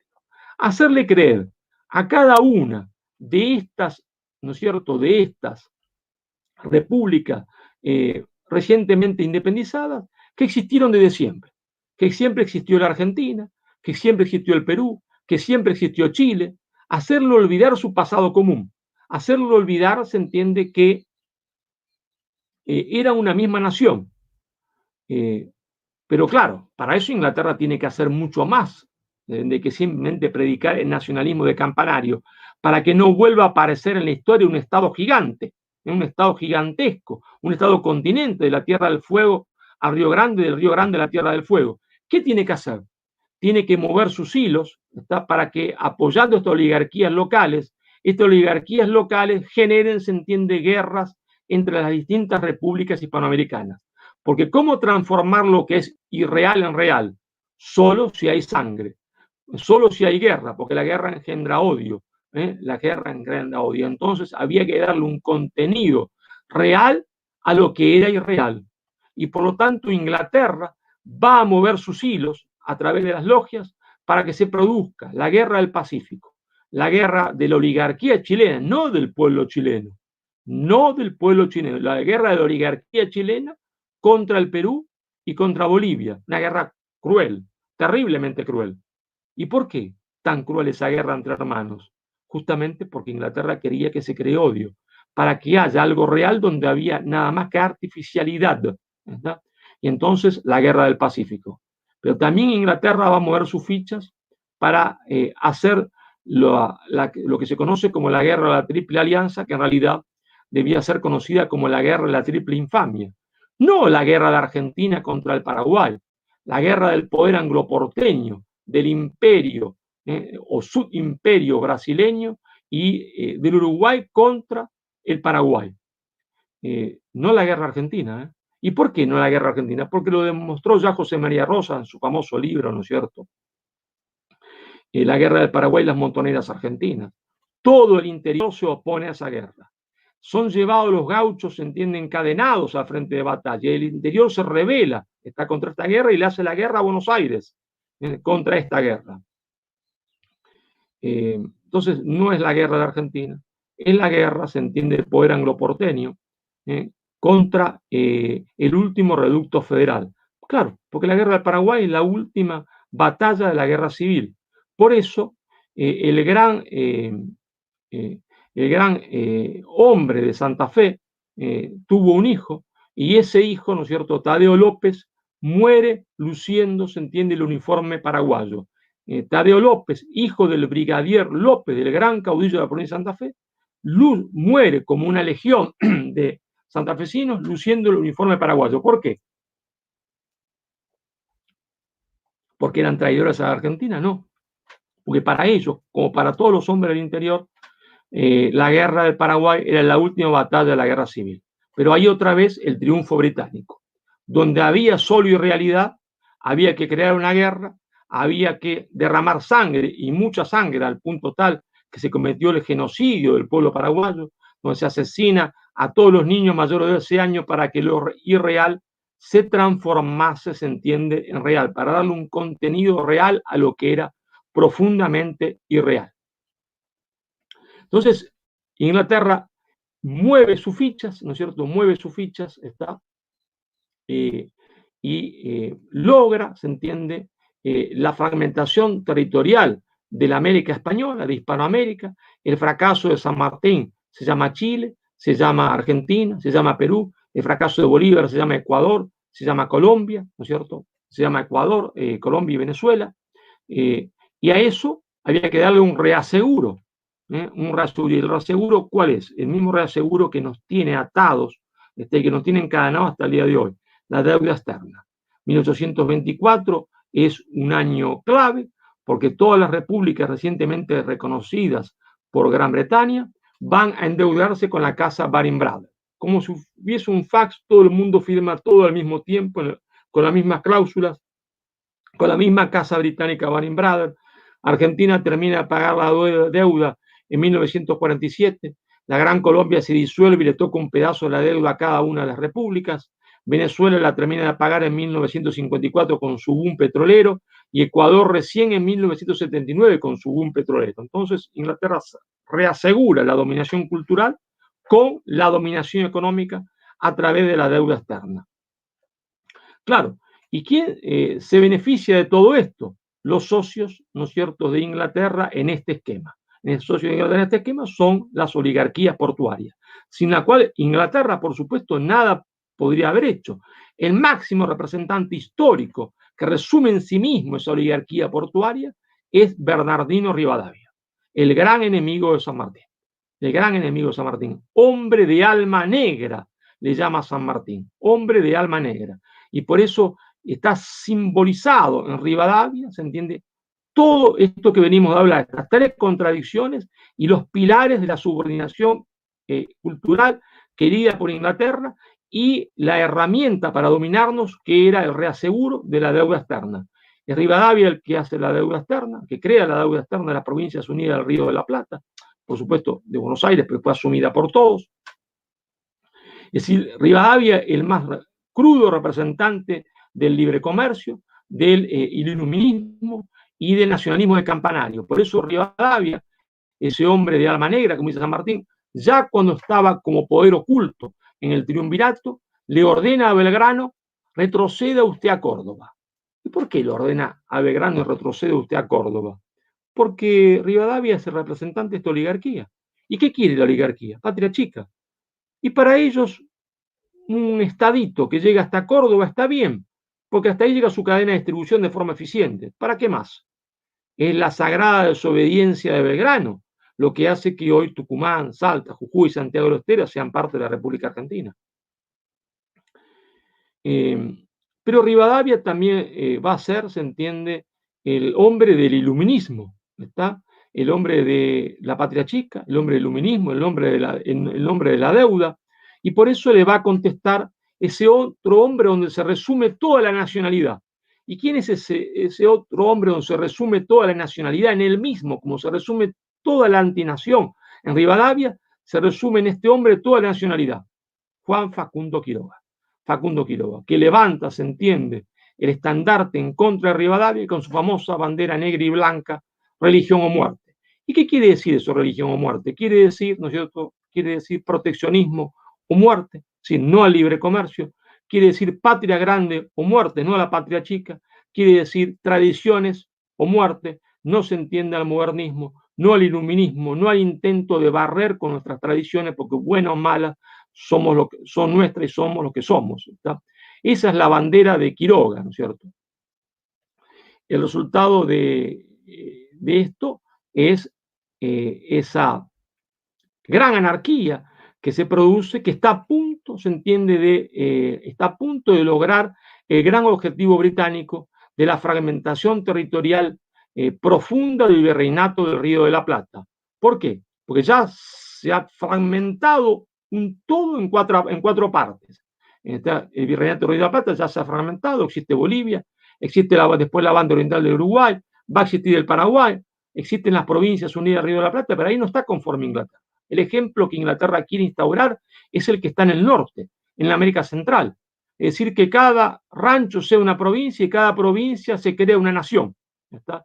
Y entonces que haya 14 naciones, 14 repúblicas en la cuenca del Río de la Plata, en las provincias unidas del Río de la Plata, 14 repúblicas.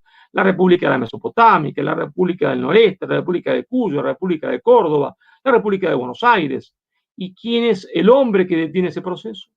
El hombre que detiene ese proceso es Juan Manuel de Rosas. Juan Manuel de Rosas va a ser el hombre que se va a enfrentar a cara descubierta con el imperialismo inglés y que se va a enfrentar a la dominación profunda cultural de Inglaterra. Por eso va a ser el restaurador. ¿Restaurador de qué? No de las leyes. Restaurador de la cultura. Se va a afirmar en nuestra tradición. Somos lo que somos. ¿Está? Pero también Rosas, que va a rechazar el modernismo, que va a rechazar el iluminismo, va a rechazar el libre comercio y va a hacer la primera ley de aduanas para proteger nuestras industrias, después de 25 años de aplicación irrestricta del libre comercio, de 1810 a 1835, primera ley de aduanas con Rosas, para reconciliación de los intereses del puerto de Buenos Aires con los intereses de las provincias, ley de aduana para reconciliarse con las provincias, para detener el proceso de fragmentación territorial y el intento de Rosas de reconstruir en parte la unidad perdida, de reincorporar la banda oriental a la Confederación Argentina, pero eso, claro, eso tiene la oposición del subimperio brasileño, Entonces es inevitable la guerra no contra el pueblo brasileño, contra el subimperio brasileño, que tiene su origen, se entiende, en ese 1640 con la rebelión del Duque de Braganza, donde el poder portugués queda enfeudado al poder británico. Y el Brasil independiente hereda ese enfeudamiento al poder británico. Y entonces cuando está por producirse ese enfrentamiento con el imperio del Brasil, que los brasileños saben que el poder imperial brasileño sabe que no puede ganar, surge, se entiende, la traición de Urquiza que se pasa del lado brasileño, él que era la vanguardia de la Confederación, porque el ejército entrerriano era la vanguardia del ejército de la Confederación, el primero que tenía que cruzar las líneas, en vez de marchar contra Río de Janeiro, marcha contra Buenos Aires, y así cae Rosas, está en la fatídica batalla de Caseros, 3 de febrero de 1852, pero atención, Urquiza no entra inmediatamente vencido Rosas a Buenos Aires, no entra porque las fuerzas imperialistas brasileñas le impiden entrar, quieren entrar el mismo día que se había producido la gran victoria argentina sobre ellos en la batalla de Ituzaingó, quieren vengarse de eso y entrar con la bandera desplegada. Repito, no el pueblo brasileño, la oligarquía brasileña. ¿Está? Y Urquiza concede. ¿Y qué es lo primero que hace Urquiza cuando entra a Buenos Aires? Instalarse en el palacio, en la casa de Rosas, y recibir al embajador británico esa misma noche. ¿Y qué le promete? Que al día siguiente la ley de aduanas ya no tendrá más efecto, que es lo que le interesaba a Inglaterra, que era la que había movido los hilos, está para detener el proyecto de Rosas de reconstrucción de la unidad perdida y detener el proyecto de Rosas de industrialización de la Argentina, ¿no? De ahí en más, ¿no es cierto? De ahí en más, claro, Inglaterra no puede avanzar, no puede el mitrismo avanzar, que va a derrotar después a Urquiza, porque Roma no paga traidores en Pavón, no puede ir más allá, no puede ya convertir a cada provincia en una nación. Surge lo que nosotros conocemos hoy como Argentina, pero que no debemos olvidar que la nación era la nación hispanoamericana, y por lo tanto Argentina, Bolivia, Uruguay, Paraguay, Chile, Perú son provincias de esa gran nación hispanoamericana. Y la Argentina se incorpora a la División Internacional del Trabajo simplemente como un productor de materias primas, ¿está? Y comienza el lento proceso del iluminismo, el modernismo contra las tradiciones propias de nuestro país, para convertir a la Argentina en la colonia perfecta, El primer gran caudillo popular, después, ¿no es cierto?, de Juan Manuel de Rosas, es Hipólito Yrigoyen. Hipólito Yrigoyen no tiene una concepción total de lo que implica el imperialismo británico. Él no sabe que la industria es poder, cree en el libre comercio y desarrolla lo que él podía intentar hacer de acuerdo a sus categorías mentales, que era la distribución de la renta agraria. Hace un nacionalismo agrario necesario, porque había que distribuir la renta agraria, pero no ataca al libre comercio. Sí ataca, se entiende, la hispanofobia, y por eso va a ser Irigoyen el que ponga el Día de la Raza, el Día de la Hispanidad, el 12 de octubre, que no se malinterprete.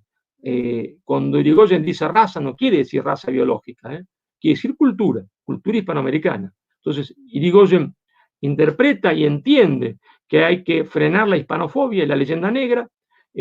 Irigoyen sabe que hay que reconstruir la patria grande, pero no logra comprender el tema del proteccionismo económico. Esa contradicción, proteccionismo económico, libre comercio, Irigoyen no logra entenderla. Y tenemos que asistir a la aparición del segundo gran conductor popular, segundo gran caudillo popular, que fue Juan Domingo Perón, a partir de 1943 y después a partir de 1945, para que otra vez, como en la época de Rosas, aparezca un conductor popular que desafíe al imperio británico y asuma las tres contradicciones y diga entonces proteccionismo económico, diga patria grande y diga tradicionalismo, ¿está? Y el resultado de eso fue la industrialización de la Argentina, la profunda industrialización de la Argentina de 1945 a 1955, al punto tal que la Argentina, ¿no es cierto?, teniendo siempre 4 menos veces población que Brasil, tenía más industria en ese momento que el Brasil. El resultado de eso fue los intentos de Perón de reconstruir la unidad perdida, ¿está? Su famoso ABC, intentos de acuerdo con Vargas y con Ibáñez, porque él concebía que ahí se podía provocar el núcleo de aglutinación necesario para la reconstrucción de toda la unidad de la América del Sur, la afirmación de los valores nacionales, el negar la hispanofobia, en rechazar la leyenda negra, discurso de Perón del 12 de octubre, en reafirmarlo en lo que somos, porque cada uno debe ser lo que debe ser, ¿no es cierto? Y la caída de Perón en 1955, y ahí de nuevo Inglaterra con las oligarquías portuarias, que han fragmentado, se entiende, a la América española. En este caso, la oligarquía porteña, aliada con Gran Bretaña, contra el gobierno constitucional de Juan Domingo Perón. Perón es clarísimo en sus libros del poder al exilio, en decir, el golpe de septiembre de 1955, la mal llamada Revolución Libertadora, Revolución Fusiladora, es una obra de Gran Bretaña. Ahora, ustedes vieron el título de esta charla, Inglaterra, la oligarquía portuaria y la destrucción de la unidad hispanoamericana. Claro, el poder británico no ha desaparecido de la faz de la tierra, es el poder anglo-británico, ¿no es cierto? Y entonces estamos, ¿no es cierto?, nosotros ahora ad portas, ¿no es cierto?, de que Inglaterra fabrique una nueva fragmentación territorial. ¿Por qué? Porque Inglaterra continuaba predicando a través de sus subordinados culturales, a través de los subcolonizados culturales, lo mismo de siempre. Ha insistido y ha tenido un éxito rotundo en la prédica de hispanofobia que ha dado origen al fundamentalismo indigenista. Y entonces lo que Inglaterra está preparando, una vez que ya destruyó la obra de Perón, porque seamos sinceros, las chimeneas construidas por Perón fueron prácticamente destruidas por la terrible dictadura del año 1976, en esa noche oscura que instauró la dictadura. No solo se asesinan a los argentinos, sino que se asesina el proyecto industrial de Perón. Isabel Martínez de Perón lo advirtió antes del golpe. No me van a derrocar a mí, no vienen por mí, vienen, dijo Isabel Perón, por las chimeneas de Perón. Y efectivamente, el cerebro del golpe, no los idiotas útiles de los comandantes, sino el gran cerebro del golpe, que fue José Alfredo Martínez Dios, que no fue juzgado ni tocado por el pétalo de una rosa, había planificado la destrucción de la industria argentina. La historia que sigue ya la sabemos, nunca pudimos recuperarnos del todo de esa desindustrialización provocada por el proceso. Nunca más la Argentina volvió a ser la Argentina industrial de Perón, la Argentina capaz de fabricar un avión a reacción. Hoy no podemos fabricar un avión a hélice, y con Perón fabricamos un avión a reacción. La Argentina nunca pudo recuperarse de ese golpe. La obra de Perón fue destruida. ¿Y qué le falta a los ingleses? ¿Qué le falta a los ingleses por destruir? La obra del otro gran caudillo que se les opuso, del otro gran conductor nacional que se les opuso, la obra de Juan Manuel de Rosas. Es decir, le falta a los ingleses destruir la unificación de las provincias en una sola república que hizo Rosas. Es decir, Rosas detuvo el proceso de fragmentación territorial que los ingleses querían mucho más profundo. Se entiende lo que los ingleses están planificando ahora, digámoslo sin pelo en la lengua. Estamos a porta en toda la América española, en toda Hispanoamérica, en toda Iberoamérica, en toda Latinoamérica, de que los ingleses logren su viejo objetivo de profundizar el proceso de fragmentación territorial. Claro, no ya de mano de las oligarquías locales, porque los ingleses, como Roma, no paga traidores, entonces ya poco le importa a estas oligarquías locales. Ahora son otros los instrumentos y los beneficiarios de la política inglesa, que tiene su sede siempre en Londres. Bueno, a eso asistimos. Por eso esta conferencia, que parecía una conferencia histórica, tiene en realidad una profunda actualidad, porque no solo estamos discutiendo el pasado, sino que estamos discutiendo el pasado, porque ese pasado explica el presente que estamos viviendo. Esta ola de fundamentalismo indigenista, que no tiene nada que ver con el respeto sacrosanto de nuestros hermanos que más han sufrido y todos los derechos sociales que ellos merecen. No, están instrumentalizados por Gran Bretaña. Como siempre ha hecho Gran Bretaña, instrumentalizar una necesidad para convertir algo bueno en algo malo.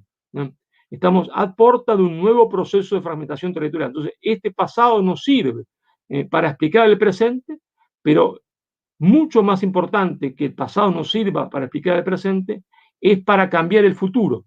Porque si no entendemos cuáles fueron las contradicciones, proteccionismo económico y libre comercio, patria grande, patria chica, historicismo, iluminismo, tradicionalismo, modernismo, si no entendemos cuáles fueron las políticas británicas de subordinación cultural, los pilares de la subordinación británica que provocó nuestra subordinación cultural, es decir, la hispanofobia, ¿no es cierto?, el iluminismo, el libre comercio y el nacionalismo de campanario, entonces no podremos cambiar, se entiende, nuestro futuro.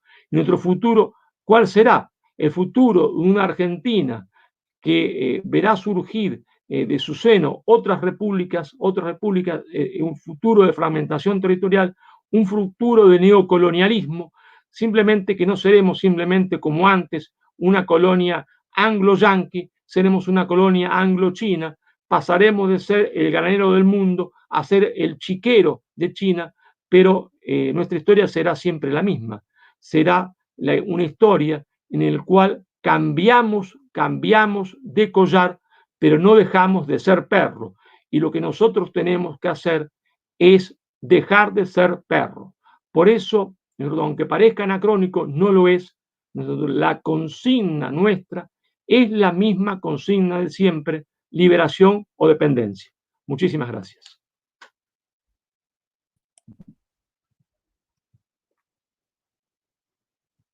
Hola, sí, buenas tardes. ¿Me escuchan? Sí, yo perfectamente. Bien. Tuve algunas dificultades, se me cortó internet y por suerte volvió recién. Bueno, Marcelo, ha sido muy clara la exposición. Nos has dejado una serie de conceptos con los cuales nosotros vamos a tener que trabajar, partiendo ya de lo que habíamos dicho, cuál era el tema, que Inglaterra, las oligarquías portuarias.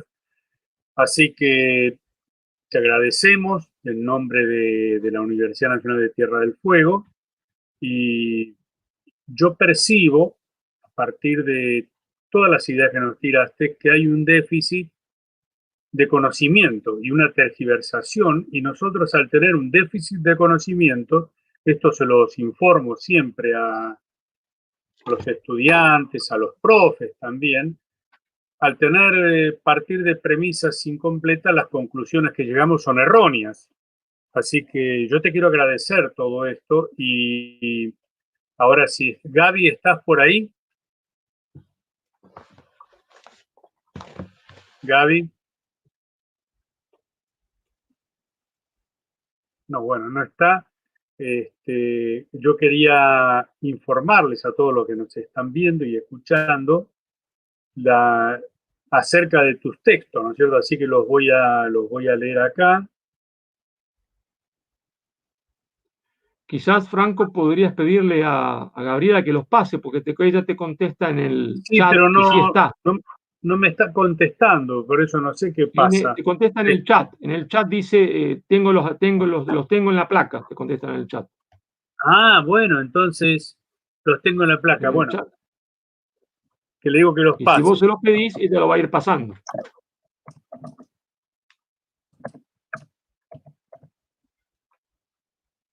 Ahí se lo estoy pidiendo, y es interesante con el tema de los textos que vos publicaste, porque ahí podemos hacer un pequeño desarrollo de cada uno de ellos. Así que yo más o menos los tenía acá. Vamos a ir adelantando. Lo que yo no tengo claro, por ejemplo, acá tenemos Argentina y Brasil, la insubordinación. Ese es mi primer libro. Fundadora. ¿Cómo? Argentina-Brasil es mi primer libro, fue editado en el 2005.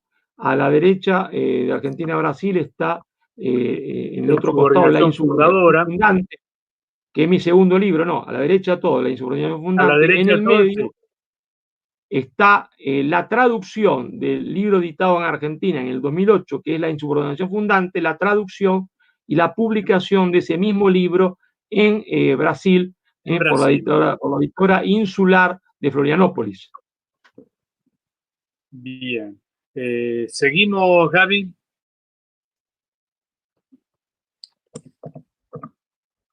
Ahí continúa, Marcelo. Claro, en francés. El libro que está a la izquierda, El tiempo de los estados continentales, fue publicado en París, ¿no es cierto?, por la editorial Taqui. Y después está Insubordinación y Desarrollo, que es la continuación del libro La insubordinación fundante, donde yo voy a profundizar con más casos mi teoría de la insubordinación fundante, que dice que todos los procesos emancipatorios exitosos fueron el resultado de una insubordinación ideológica más un adecuado impulso estatal, es decir, de una Exacto. insubordinación ideológica contra la ideología predicada por la potencia dominante del momento, es decir, el libre comercio, ¿está?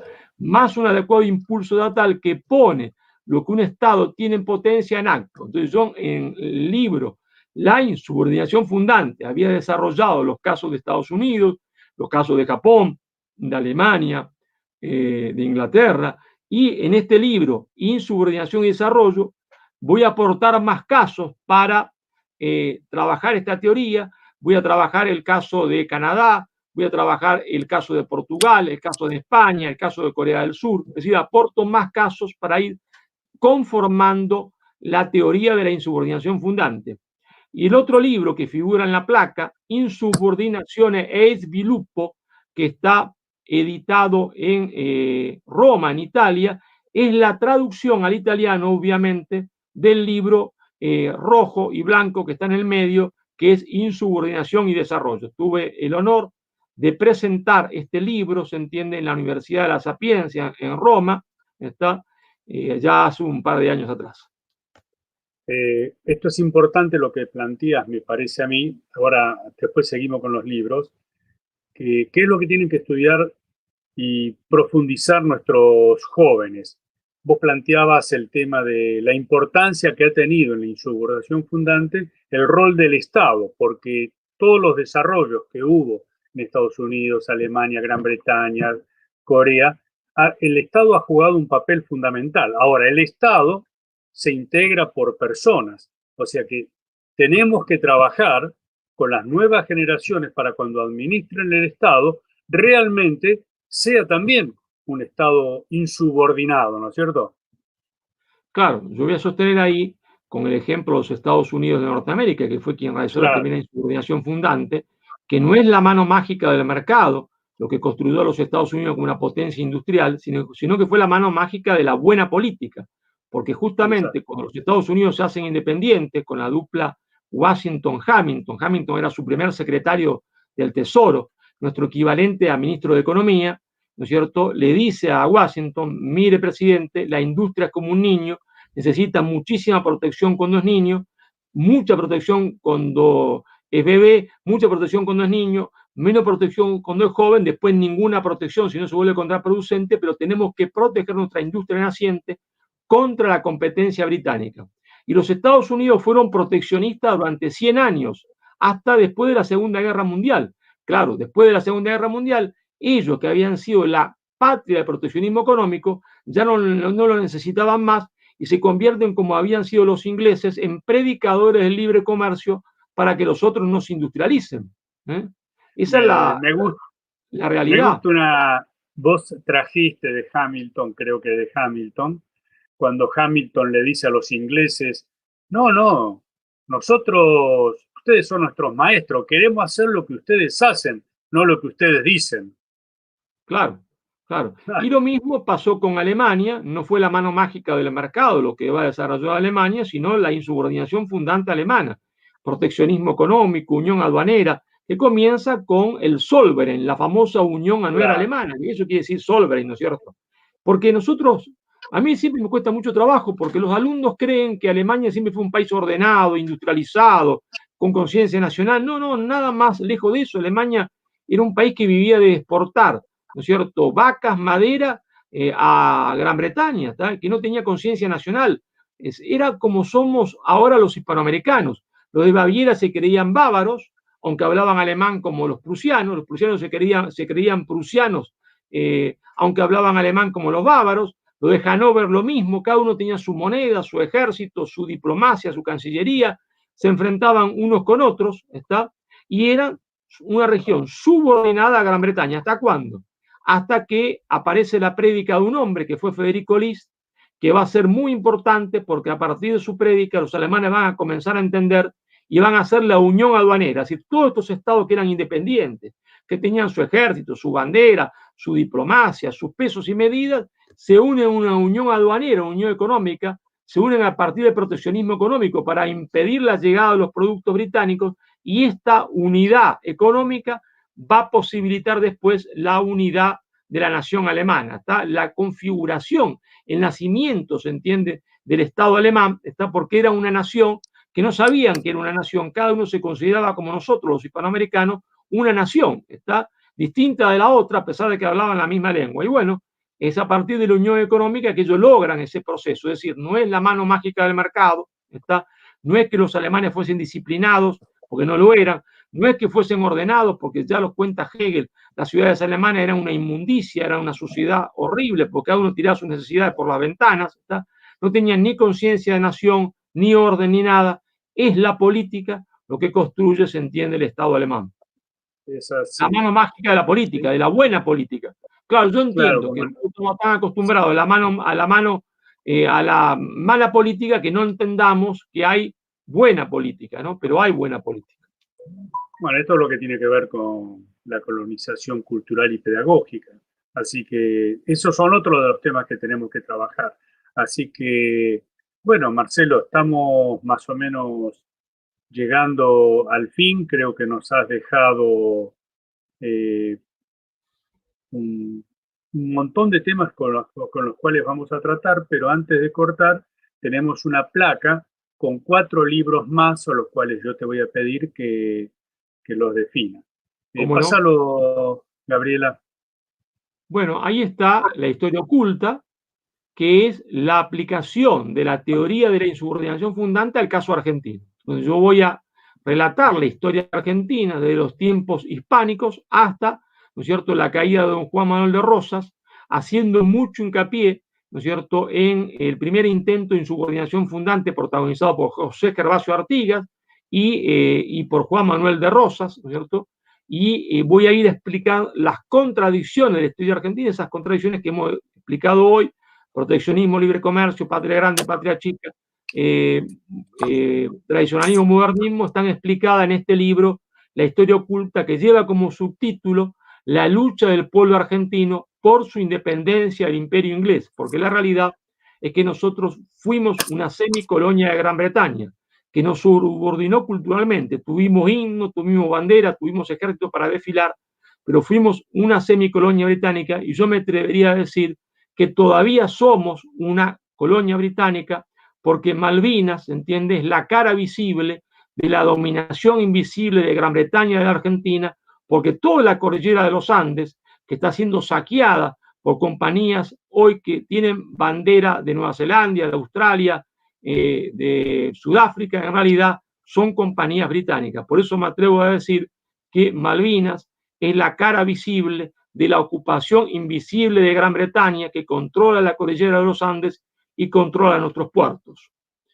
El otro libro que está ahí es un libro que yo quiero mucho, un libro muy chiquitito, que quizás es el libro que yo más quiero, que se llama Conversaciones con Alberto Metol Ferré, donde yo nada más ahí mi labor es hacer el prólogo, porque el resto es unas transcripciones de conversaciones que tuve con mi gran maestro Alberto Metol Ferré, ¿no?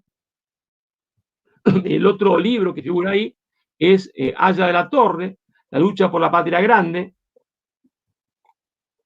donde ahí es para otra conferencia, donde yo voy a desarrollar cómo después de 100 años de soledad, después de el fin de las guerras civiles, donde cada república se crea una nación, cómo va a aparecer a través de la pluma de José Enrique Rodó, el uruguayo José Enrique Rodó, a través de la pluma del mexicano José Vasconcelos y del argentino Manuel Ugarte, cómo va a reaparecer la idea de la patria grande, y cómo esa idea de la patria grande Víctor Raúl de la Torre la trata de llevar a la acción política, creando, sentiendo un movimiento político que fue el APRA, ¿no es cierto?, Acción Popular Revolucionaria Americana, y entonces cómo Aya de la Torre se transforma en ese gran líder político, el primero en aparecer, un jovencito peruano, nacido en la ciudad de Trujillo, en ese gran líder político que vuelve a luchar por la idea de la patria grande cuando parecía que todo estaba perdido.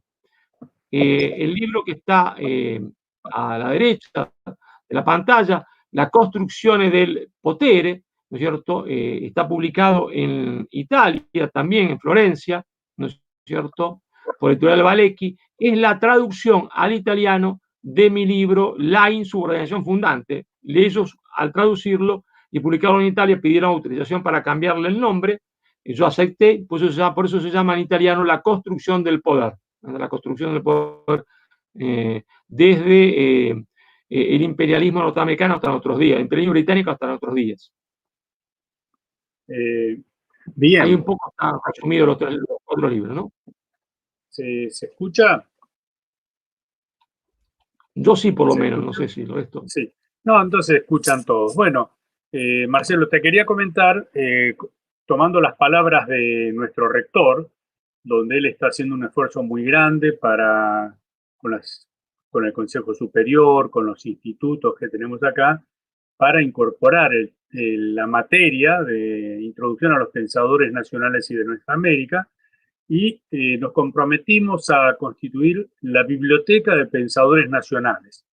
Desde ya, como dijimos al principio, ni bien se levanten las restricciones para los viajes, esperamos contar con tu presencia acá en Tierra del Fuego, donde seguro que te vamos a pedir alguna conferencia, y con estos medios que hemos aprendido a usar este año, lo vamos a hacer extensivo a toda nuestra patria grande.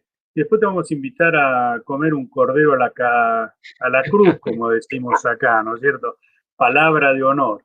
Y bueno, todos tus libros los vamos a tener en la biblioteca, y la aspiración mía es que todos los jóvenes que ahora se están y las nuevas generaciones lo estudien. Yo nombré al principio a dos chicos, porque para nosotros son todos chicos. Está la presidenta del centro de estudiantes, Paula, que es una joven con un gran potencial, tiene 26 años, 27, se está recibiendo, y realmente para mí es un gran potencial, una gran dirigente, muy sensible de estas nuevas mujeres que han aparecido en Argentina. Y luego está el compañero, el Tucu Lencina, que tiene una agrupación que se llama Megafón, y con esta conferencia tuya le ha hecho honor al nombre, estuvo haciendo Megafón por todos lados, así que le quiero agradecer a estos dos jóvenes, como también a Marco Falabella, que él desde la Secretaría de Extensión ha permitido todo esto. Y por supuesto, un abrazo inmenso de toda la universidad por mi intermedio a vos, por lo que nos has dado y nos ha dejado realmente mucho trabajo, que nos comprometemos, yo me comprometo, a que sobre todo los conceptos que diste, creo que tenemos fácil 40 o 50 horas de trabajo con esto, tomando los distintos temas. Así que, no sé, Marcelo, si querés decir algo más, nosotros estamos yo quisiera manifestar mi agradecimiento para Paula, entonces, para Lencina, para Marco, para vos, y sobre todo para el doctor Juan Castellucci por esta oportunidad que me ha brindado. Por supuesto que acepto la invitación para ir a Tierra del Fuego, la invitación para volver a Tierra del Fuego, que tanto quiero. Es una provincia que yo más quiero en Argentina por todo lo que significa. Para comerme ese corderito, y yo le invite, yo llevo desde el norte, como dicen ustedes, desde el norte llevo la caja de vinos, llevo la caja de vinos. Bueno, nos comprometemos. Nos comprometemos, Marcelo, de palabra y con el corazón. Así que nos damos. Viajaré con los libros y la caja de vino. Biblioteca, al compañero doctor Marcelo Gullo. Así que muchísimas gracias, Marcelo. Un abrazo grande sobre el corazón en nombre de todos. Gracias a usted.